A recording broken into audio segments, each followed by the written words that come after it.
I feel immensely privileged to be one of those rare people who has always known who they are and what they want to do with their lives. For as long as I can remember, I've been an artist.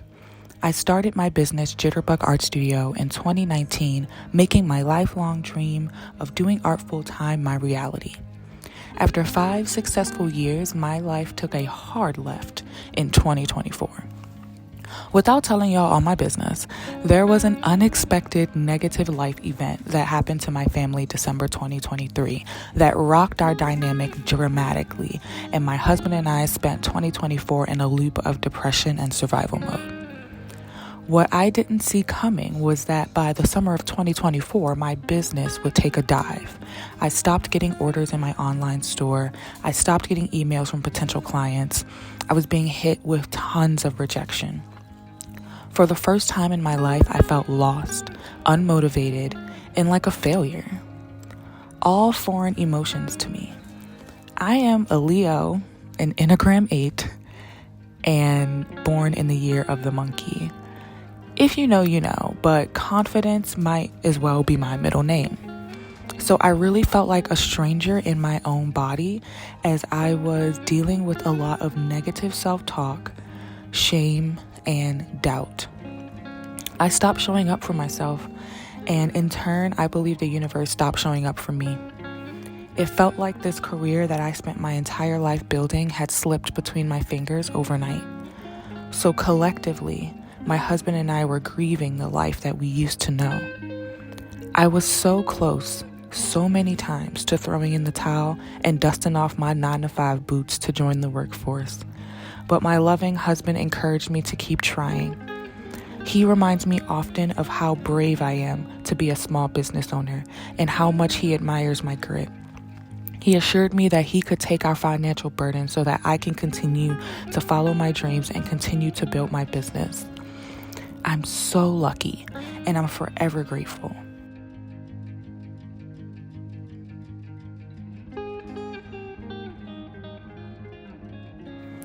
I picked up the artist's way because I needed to do some serious soul searching.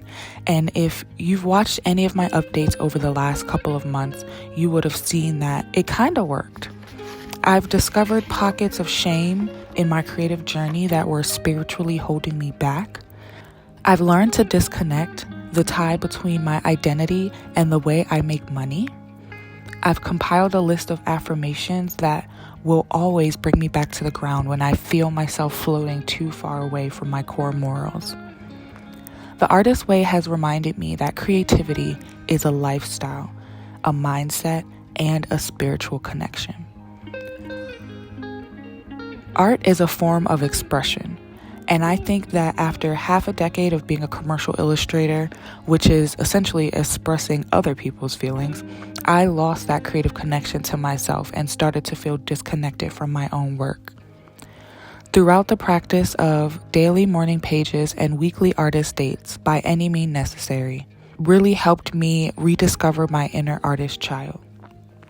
She was covered in cobwebs and dusty, all right, and very malnourished because I had been operating on a surface level of creativity for quite some time now. And she was not a part of that equation. Morning Pages has had the biggest impact on my artist block recovery because it gives me a space to mentally declutter. As someone who deals with anxiety and gets easily overwhelmed, starting each morning with a moment to myself to mentally dump, aka meditate, has been imperative to how I move throughout my day. It frees mental space to allow room for creative ideas to flow, and this has become a valuable part of my creative practice. But moving forward, I want to continue to nurture my inner artist child through regular artist dates and spending more time using art as a form of play and not just as business. I am really happy that I made the commitment to do the Artist's Way journey, which is a deeply personal examination of your life and your mindset. When committed to it, it really can be life-changing, if not simply for the major mindset shifts it initiates. I want to share some impactful messages I learned from the book that I think will stick with me forever. The first is letting go is a normal part of creativity. That is so mind-blowing to me because I am a control freak, you guys. This was a really important message for me to internalize because the act of letting go is so freeing. Art and creativity should never be strictly controlled in the way that I think I was going about it.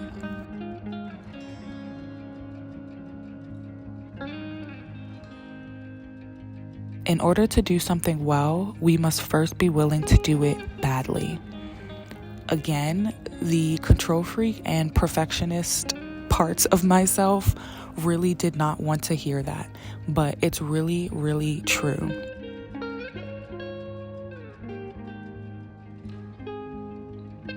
Safety is a very expensive illusion.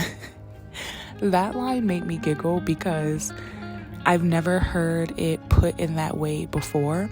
We tend to operate in a way that makes us feel safe by not taking risks and staying within the comfort of our own box. But ultimately, that does not help us grow. That actually holds us back quite a bit. So letting go of those expectations and stepping outside of your comfort zone and taking those big risks in order to get those big payoffs are 100% worth it.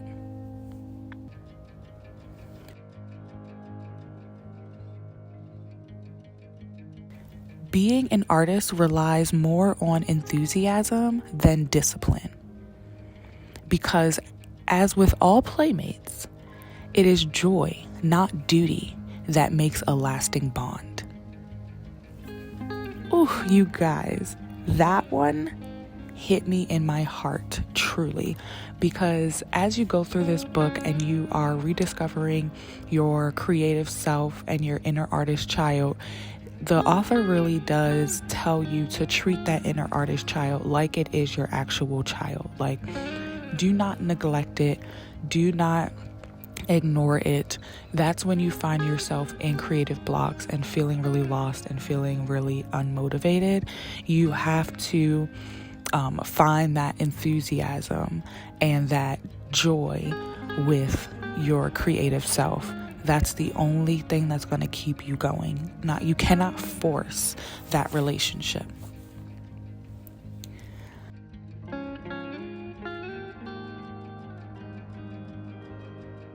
Lastly, a successful creative career is built on creative failures.